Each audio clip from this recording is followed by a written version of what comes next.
believe that when people talk about the threat to democracy that Trump poses, do you really think that that is an equal evil to Biden? I mean, listen, I can make the argument that President Biden is a much worse threat to democracy. And the reason for that is President Biden is the first candidate in history, the first president in history that has used the federal agencies to censor political speech, so to censor his opponent. I can say that because I just won a case in the Federal Court of Appeals and now before the Supreme Court.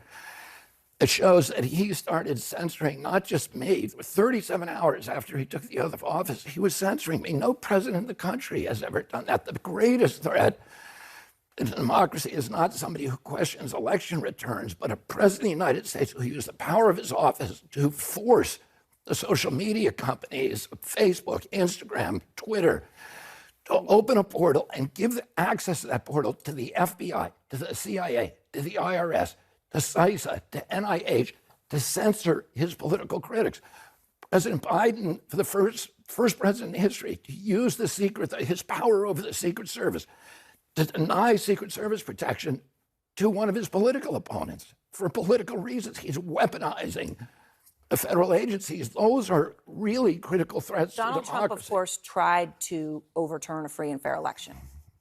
He tried to overturn one, right? He's still fighting in court. Yes. How is that not a threat to democracy? Well, I think that is a threat to democracy. If him trying to overthrow the election clearly is a threat to democracy. But the question was, who is a worse threat to democracy? And what I would say is, I'm not going to answer that question, but I can argue that President Biden is, because the First Amendment, Aaron, is the most important. Adams and Hamilton and Madison said, we put the guarantee of freedom of expression in the First Amendment because all of our other constitutional rights depend on it. If you have a government that can silence its opponents, it has license for any atrocity. So just to be clear, you're saying you could make an argument that President Biden is a worse threat to democracy than Donald Trump. That's what you just said. But who else has ever tried to censor? What president in history has ever tried to censor political opponents? What president has weaponized the federal agency? When my father came into the Justice Department, the first week he was there, he got all of the branch and division attorneys together, and he said, whatever we do, we are not going to use the power of the Justice Department for political reasons. Trump, of course, has said that he would do that. He has said that he would do that. Of course, and that is reprehensible. And he is the only president who's tried to overthrow the results of an election. Well, let me say something about that. I'm not going to defend President Trump on that. That was appalling. And there's many things that President Trump has done that are appalling. But in 2001, we had an election stolen in this country during the Bush-Gore election. In 2004, I wrote an award-winning article for Rolling Stone that showed how that election was stolen from John Kerry. So I don't think, and most Americans agree with me about 2001, that it was a stolen election from the Democratic Party candidate. So I don't think people who say that the election is stolen, not that we shouldn't make pariahs of those people. We shouldn't demonize them. We shouldn't vilify them. What we should be doing is saying, let's all get together, Republicans and Democrats, and fix the election system so that it cannot be fixed, so that we're the exemplary democracy of the world. We ought to, Las Vegas, let me tell you this, Las Vegas is built on machines that can count and never make mistakes. Can't we make an election machine, and can't we have an electoral process that every American says whatever happens? Okay, hold on. It can't be fixed. I understand that we want elections to be as perfect as they possibly can be, and one should not use the fact that the election was not stolen and was not cheated to not try to perfect it. I understand that distinction, but when you do as you're doing, and you open the door to, well, we want every machine. You're opening the door to people who can say, well, then that's exactly what I'm saying. The machines miscounted, the machines did this, but they didn't.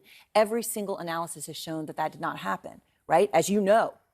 Do you worry that you're opening the door for people to believe this? Look at the Republican primary voters and that they believe. I'm not worried. I don't worry about how people might misinterpret my words. What I said, I mean, and I'm careful about how I use language. Oh, I'm not saying that election was that there was cheating. I've never said that. What I've said is that there are problems, particularly, Aaron, if you don't have paper ballots. The election machines can be fixed in various ways, and that's just a fact. What we ought to have is we ought to have machines, and we ought to have paper ballots at the same time, and we ought to have a very low threshold to get a recount of the paper ballots. And that just makes sense. It's common sense. But if we implement that in every jurisdiction, you're not going to have problems where Americans at each other's throats. I mean, so you're talking about a technical thing, like instead of having 0.5% be the trigger for a recount, you would put it even lower. I mean, that's the sort of reforms you're talking about here. Whatever. I'm not choosing a particular threshold, but a threshold that makes sense. That's a very low threshold where you get a recount if there's some question. So, and that's, I don't think I'm saying something that's controversial. I'm saying something that I think most Americans, virtually any American, would agree with. Let's have an election system that even 10% of the Americans who are crazy people, that even they won't question, because our election system is the best election system in the world. And nobody, Vermont, for example, has a very, very good election system. Nobody ever questions the Vermont election system. And we ought to be able to do the same thing in every state. We are supposed to be the template for democracy in every country in the world. Let's make sure we put a man on the moon. We've had all these accomplishments. Let's make sure we have a system that nobody is questioning, even crazy people. People are always going to question it, though. Well, they're always going to question it, and that you want to narrow the margin of people who are questioning it to as much as possible by giving nobody any kind of legitimate claim about it. And that's all I'm saying. And what I'm saying is I'm not saying that President Trump won the election or that President Biden. And I've never said anything or suggested anything like that. All I'm saying is let's focus on the issues that bring people together, rather than constantly focusing on the polarization, on the issues that drive Americans apart and have us all at each other's throats with this very, very toxic polarization and demonization of each other. I want to ask you, I mentioned at the top of the program